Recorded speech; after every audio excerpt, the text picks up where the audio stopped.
دیکھیں بنیادی طور پر اس حد تک تو جائز ہے کہ اگر وہ انسان کے بال نہ ہوں اور خنزیر کے بال نہ ہوں تو ان اچھا انسان کے بھی نہ ہو. ہاں انسان بطور تکریم جو ہے وہ صحیح ہے. اس کی کسی بھی عضو کو دوسرے کے لیے استعمال کرنا یہ ممنوع ہے.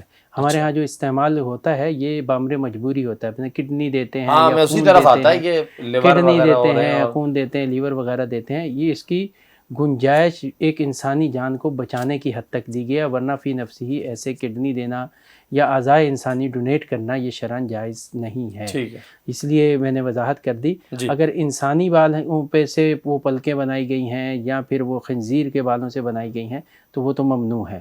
لیکن اگر دیگر کسی چیز سے بنائی گئی ہیں یا کسی حلال جانور کی ہیں تو وہ استعمال کر سکتے ہیں. اسی طرح ناخن بھی کر سکتے ہیں، لیکن شریعت نے پاک رہنے، صفائی کا خیال رکھنے کا حکم دیا ہے. اسی لیے آپ دیکھیں شریعت نے زائد بالوں کے کاٹنے کے اوپر انتہائی زیادہ ضرورت اور اس کی اہمیت کو اجاگر جی. کیا ہے، زور دیا ہے.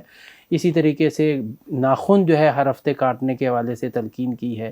تو ان چیزوں کو رکھنا چونکہ عمومی طور پر گندگی کا باعث بھی بن جاتا ہے، بالکل ناخن بڑے بڑے ہیں اس میں گندگی آ سکتی ہے، تو گریز کرنا چاہیے. لیکن اگر کوئی استعمال کر لے گا صحیح. تو اس کے اندر کو حرام کا یا ناجائز ہونے کا حکم تو نہیں لگایا جا سکا. اس کو اجازت تو ہے بہرحال استعمال کرنے کی، ٹھیک ہے. لیکن وضو اور غسل اگر واجب غسل یا وضو کرنا پڑے تو اس صورت میں وہ پلکیں ہٹانی پڑیں گی اور وہ ناخن اتارنے پڑیں گے، ٹھیک. تاکہ پانی جو ہے وہ اصل جو اوریجنل پلکیں اور جو اوریجنل جو ہے وہ ناخن ہے ان ان تک پہنچ جائے. جی.